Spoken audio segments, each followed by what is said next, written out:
Assalamualaikum warahmatullahi wabarakatuh dan salam sejahtera kepada Tuan Anwar. Okey, hari ini nama saya Muhammad Aziz Firdaus bin Zahrul dan matric number adalah 01DAD22F1005. Okey, hari ini saya akan mengutarakan satu tajuk yang berkaitan dengan bahaya. So, apakah maksud OSHA? OSHA adalah suatu keadaan di mana seseorang pekerja memiliki persekitaran kerja yang selamat dan sehat untuk diri orang lain. Okey. Tujuannya adalah untuk memastikan keselamatan, kesihatan dan kebajikan pekerja. Yang kedua adalah melindungi pekerja dan orang awam. Yang ketiga adalah menggalakkan suatu persekitaran pekerjaan dan bersesuaian dengan fisiologi dan psikologi. Dan terakhir adalah mengadakan suatu sistem perundangan yang berasaskan peraturan dan tata cara amalan industri dan akta. Okey.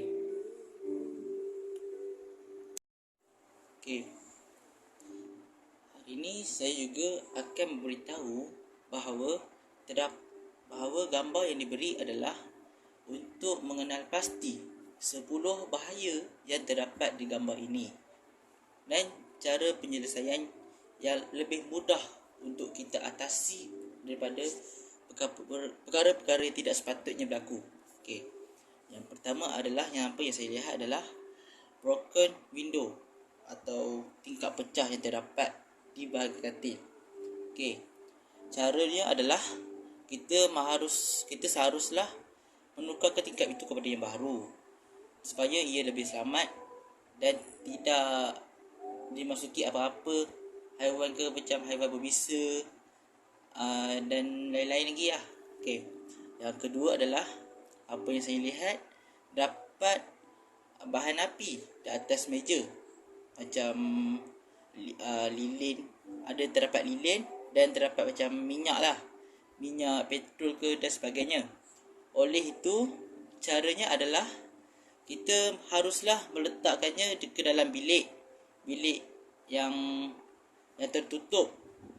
Dan yang kedua adalah caranya kita haruslah meletakkan bahan api di tempat yang tinggi supaya tidak mudah dicapai oleh kanak-kanak. Yang ketiga adalah terdapat sisa makanan di tepi tingkap. Hal ini kerana ia juga akan menjemput haiwan perosak seperti tikus, lipas, lalat yang akan datang ke bilik tersebut lalu membiak dengan lebih cepat. Okey. Cara penyelesaiannya adalah simpan di dalam peti ais atau buang ke dalam sampah jika tidak memakannya atau tidak menyimpannya dengan lebih baik. Okey. Yang keempat adalah saya terlihat bahawa terlalu banyak plug pada soket. Ia juga akan menyebabkan litar pintas dan berlakunya kebakaran. Okey, cara penyelesaiannya adalah gunakan barang elektrik jika perlu dan tutup suis jika tidak menggunakannya. Okey. Yang kelima adalah terdapat lantai berlubang di atas lantai dan ia boleh mengakibatkan budak itu tercedera, macam terjatuh ke, terseliuh ke. Okey, cara penyelesaiannya adalah tukarkan kepada bahan solid seperti jubin supaya lebih selamat kepada budak-budak itu. Okey. Yang keenam adalah kawal lampu perlu dibetulkan atau menukar kawal lampu yang lebih selamat kerana ia boleh menyebabkan kecederaan teruk kepada bahagian kepala sekiranya jatuh ke atas kepala budak itu. Okey. Yang ketujuh adalah apa yang saya nampak yang paling tragis bagi saya adalah air panas didapat di atas meja. Okey. Kita seharusnya meletakkan air panas itu jauh kepada kita supaya tidak terjatuh atau terkena badan kita dan boleh mengakibatkan kita mengalami kecederaan yang lebih teruk dan lebih kritikal. Okey. Yang ke-8 adalah pada pandangan saya, terdapat pemagang pintu yang sudah rosak. Okey. Sekiranya tidak menukarkan pemagang pintu itu, maka dua kanak-kanak itu akan terkurung dengan lebih lama.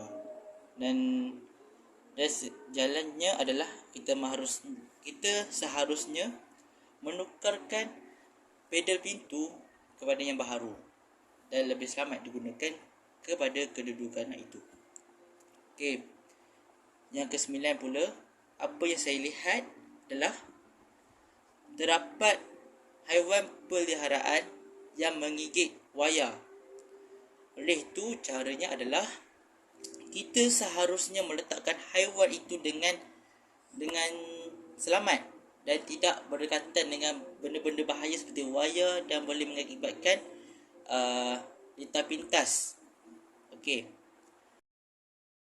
Yang ke-10 adalah apa yang saya lihat, terdapat beberapa jenis wayar di atas lantai dan boleh mengakibatkan injet kepada kaki dan kepala sekiranya budak-budak itu berlari-lari di atas lantai. Oleh itu kita seharuslah melilit wayar sekiranya tidak memakai peralatan elektrik dan tidak dibiarkan begitu saja. Oleh itu kita seharusnya menggunakan barang itu secara bergilir-gilir dan tidak dibiarkan wayar tersebut berada di atas lantai begitu saja. Okey. Kesimpulannya yang saya dapat di dalam gambar ini adalah keselamatan dan kesihatan di tempat kerja perlu dititik beratkan kerana ia banyak memberi kesan kebaikan kepada pekerja dan organisasi. Untuk merealisasikan perkara ini, ia perlu wujud kerjasama antara organisasi dan pekerja, peningkatan pengetahuan, kemahiran dan penguatkuasaan secara berterusan amatlah penting dalam memastikan suasana, keadaan dan tingkah laku kerja selamat dan dapat direalisasikan. Keselamatan dan kesihatan juga pekerja mesti diutamakan dalam segala-galanya. Okey, sekian, terima kasih.